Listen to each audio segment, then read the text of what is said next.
మీ ఇంట్లో బాంబులు ఉన్నాయి. అవును, మీ వంటింట్లో బాంబులు ఉన్నాయి. అవి ఏ క్షణంలోనైనా పేలొచ్చు. తగిన జాగ్రత్తలు తీసుకోకపోతే పెను ప్రమాదాన్ని సృష్టించవచ్చు. మీ వంటింట్లో ఉన్న గ్యాస్ సిలిండర్లే బాంబులు. అవి ఈ మధ్య కాలంలో తరచూ పేలిపోతున్నాయి.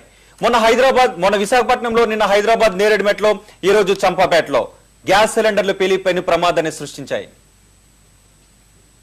వంట గ్యాస్ సిలిండర్లు ఆర్డీఎక్స్ కంటే ప్రమాదంగా తయారయ్యాయి. ప్రాణాలతో చెలగాటమాడుతున్నాయి. రాష్ట్రంలో అనేక ప్రాంతాల్లో తరచూ వంట గ్యాస్ సిలిండర్లు పేలుతున్న సంఘటనలు ఆందోళన కలిగిస్తున్నాయి. సిలిండర్లు పేలుతున్న సంఘటనలో కొంతమంది ప్రాణాలు కోల్పోతుంటే మరికొంతమంది గాయపడుతున్నారు. హైదరాబాద్ చంపాపేటలో ఓ ఇంట్లో గ్యాస్ లీక్ అవడంతో మంటలు వ్యాపించాయి. ఈ ప్రమాదంలో 4గురికి గాయాలయ్యాయి. గాయపడిన వారిలో ఒకరి పరిస్థితి విషమంగా మారడంతో ఉస్మానియా ఆసుపత్రికి తరలించారు. ఇంట్లోని ఫర్నిచర్ వస్తువులు కాలి బూడిదయ్యాయి. హైదరాబాద్ నేరేడ్మెట్లోని ఓ ఇంట్లో నిన్న వంట గ్యాస్ సిలిండర్ లీక్ అయింది. ఈ ప్రమాదంలో 2కి గాయాలయ్యాయి. డిఫెన్స్ కాలనీ కళ్యాణ్ అపార్ట్మెంట్స్ లో ప్రియాంక ఖన్నా ఇంట్లో జరిగిన ఈ ప్రమాదంలో తల్లి కొడుకులు గాయపడ్డారు. ఈ ప్రమాదంలో ప్రియాంకతో పాటు ఆమె కుమారుడు రోహన్ ఖన్నాకు గాయాలయ్యాయి. వెంటనే వారిని ఆసుపత్రికి తరలించారు. ఈ నెల 1న విశాఖ జిల్లా పాయకారావుపేట బృందావన్ కాలనీలో జరిగిన గ్యాస్ సిలిండర్ పేలుడు ప్రమాదంలో ఓ మహిళ చనిపోయింది. వంట చేసేందుకు సిలిండర్ ఆన్ చేసి స్టవ్ వెలిగిస్తున్న సమయంలో సిలిండర్ ఒక్కసారిగా పేలిపోవడంతో ఈ ప్రమాదం జరిగింది. గ్యాస్ సిలిండర్లు లీక్ అవడానికి, పేలుళ్లకు చాలా కారణాలున్నాయి. సిలిండర్ల తయారీలో నాణ్యతా ప్రమాణాలు పాటించకపోవడం గ్యాస్ బండల పేలుడుకు ఒక కారణం. వంట చేసిన తర్వాత సిలిండర్ల రెగ్యులేటర్లను ఆఫ్ చేయకపోవడం మరో కారణం. విశాఖ జిల్లా పాయకారావుపేట, హైదరాబాద్ నేరేడ్మెట్, చంపాపేట ప్రమాదాలకు ఇదే కారణంగా తేల్చారు.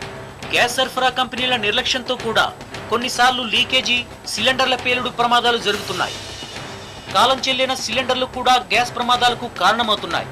కాలం చెల్లిన సిలిండర్లలో గ్యాస్ నింపుతుండడంతో పీడన శక్తిని తట్టుకోలేక అవి పేలుతున్నాయని కూడా కొన్ని కేసుల దర్యాప్తులో తేలింది. నిబంధనల ప్రకారం 10 ఏళ్లు వాడిన సిలిండర్లను సర్వీస్ నుంచి తొలగించాలి. కానీ గ్యాస్ కంపెనీలు ఆ పని చేయకపోవడంతో సిలిండర్లు పేలుతున్నాయని గుర్తించారు. అదేలా సిలిండర్ల తయారీకి నాణ్యమైన ఇనుము వాడకపోవడం కూడా ప్రమాదాలకు కారణంగా భావిస్తున్నారు. ప్రభుత్వ రంగంలోని 3 గ్యాస్ కంపెనీలకు ప్రైవేట్ కంపెనీలు సిలిండర్లు తయారు చేసి అందిస్తున్నాయి. ఈ కంపెనీలు తయారు చేస్తున్న సిలిండర్లపై ప్రభుత్వ కంపెనీల పర్యవేక్షణ లోపించడంతో వారు ఇష్టారాజ్యంగా వ్యవహరిస్తున్నారన్న ఆరోపణలున్నాయి.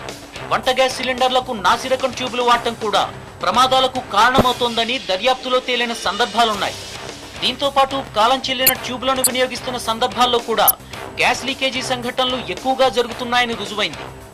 గ్యాస్ లీకేజీ, సిలిండర్ పేలుడు సంఘటనలు ప్రాణాలు తీస్తున్నాయి, పెను విధ్వంసం సృష్టిస్తున్నాయి. గ్యాస్ సిలిండర్ల డెలివరీ సమయంలో వినియోగదారులు కొన్ని జాగ్రత్తలు తీసుకుంటే ప్రమాదాలు నివారించే అవకాశం ఉందని నిపుణులు చెబుతున్నారు. కాలం చెల్లిన సిలిండర్లను తెలుసుకుని వాటిని తీసుకోకుండా తిరస్కరించాలని సూచిస్తున్నారు. అదేలా ట్యూబులు, రెగ్యులేటర్ ఆన్ ఆఫ్ విషయంలో కూడా జాగ్రత్తలు తీసుకోవాలంటున్నారు.